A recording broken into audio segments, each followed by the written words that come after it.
Good morning, everyone, and welcome now on day 4 of reading the 40 chapters of Exodus during the 40 days of Lent. And so we meet today now, hitting the 10% mark through Exodus.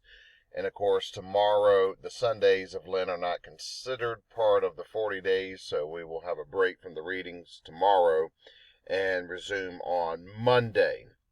But it's curious, as I highlighted in chapter 1 and a little bit in chapter number 2, that the women were the ones, the mothers of the Hebrews, who were seen as assertive, bold, confident, competent, and responsible.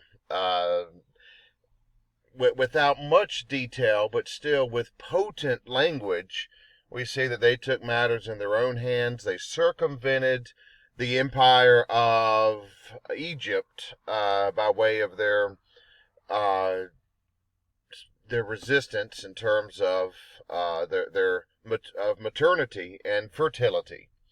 However, now curious, one of the sons of that resistance and in the sense of the um, uh, fertility and maternity resistance. Moses, who came from that and was saved by way of that series of events.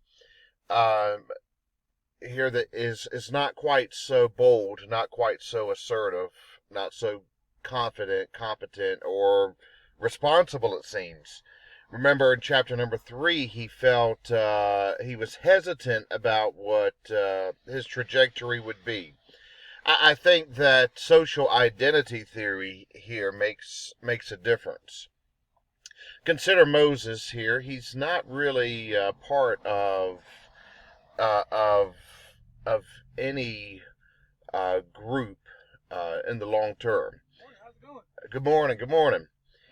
He he was raised in Pharaoh's household, but yet he was a Hebrew, and so he was an outsider. Of course, then he had to leave Pharaoh's household. Likewise, when he was a Hebrew, but yet he was not reared amongst the Hebrews. He was an outsider there. Remember when he tried to intervene, to intercede on behalf of the pharaohs, the two that were fighting, and after one had been mistreated by the taskmaster, and yet they rejected him, saying, "Who made you a ruler over us?" And even now, while he seems to fit in with his father-in-law Jethro's household on the plains of Midian, nevertheless, still this would be more of a that this is not where he grew up, and this was not his ethnicity. And in the world of the Bible, I mean, where you grew up and what your ethnicity was meant everything. You never relocate to Midian and become an insider. You're perpetually an outsider in that sense. And so here in chapter number 4, Moses is going to plead with God, bargain with God, barter with God about this, asking, "What if they do not believe me?" So then God gives a sign, his staff becoming a snake. Tremendous sign, right? Then God says, "Put your hand in your robe," and he pulled it out, and his hand was leprous, but he put it back in, and it was healed. Here are some great signs. Then in verse number 9, take water from the Nile, and it becomes blood.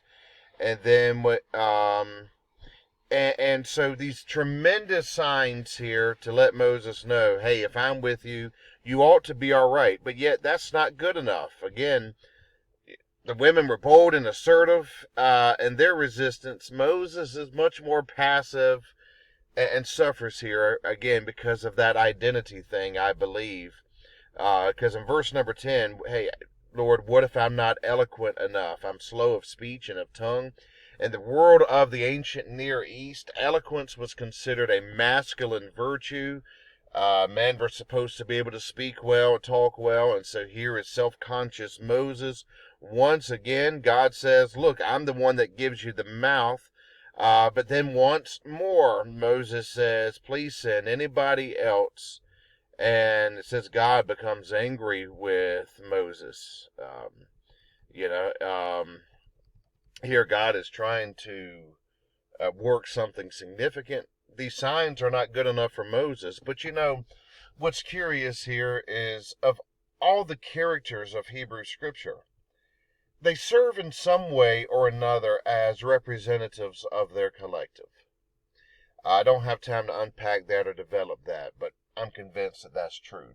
Moses here is a representative of the collective, a surrogate, as it were. What's happening here in chapter number 4 is very similar to what occurs in the rest of the Exodus narrative. God is showing all of these great signs, and it's the people who won't believe, and it's God who becomes angry. Here, before this ever happens with the collective, the community, it's occurring here with Moses himself. God finally says, hey, I will give you your brother Aaron to help you to speak. You know, what more excuses do you have? Well, evidently Moses runs out of excuses. He goes back to his father-in-law and says, I've got to take a leave for a while.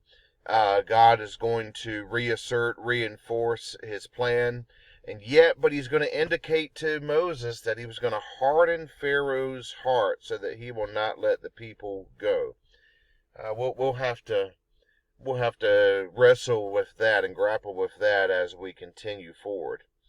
But this is what the Lord has said: Israel is my son, my firstborn. Let them go so that they will serve me. Or I will kill, if you keep holding on to my firstborn, then I'm going to take your firstborn. Okay, so Moses has his message. He has his commission now. But before he's going to make it there to Egypt, there's one more very significant thing.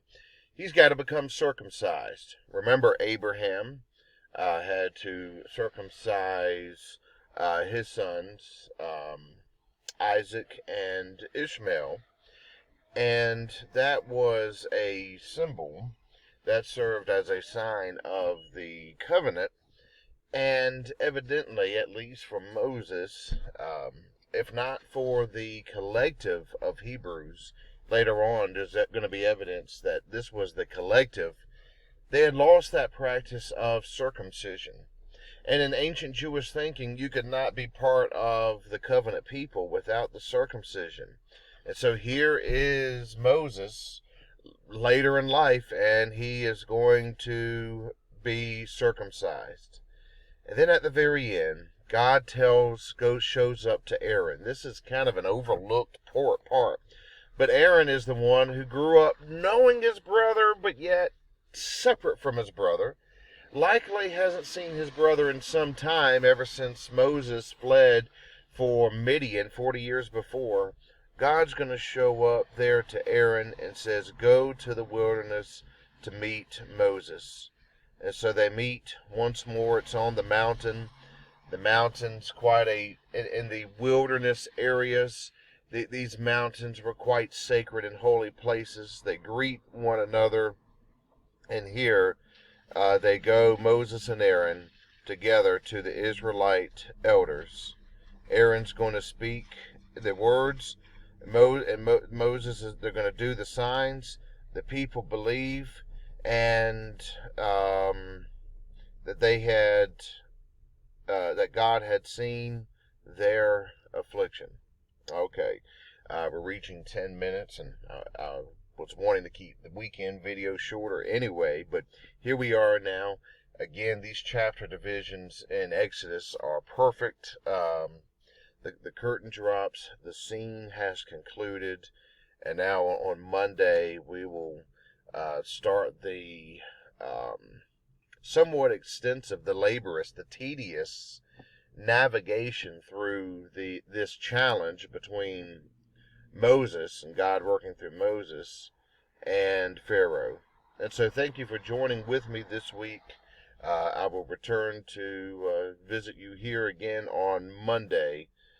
Take care.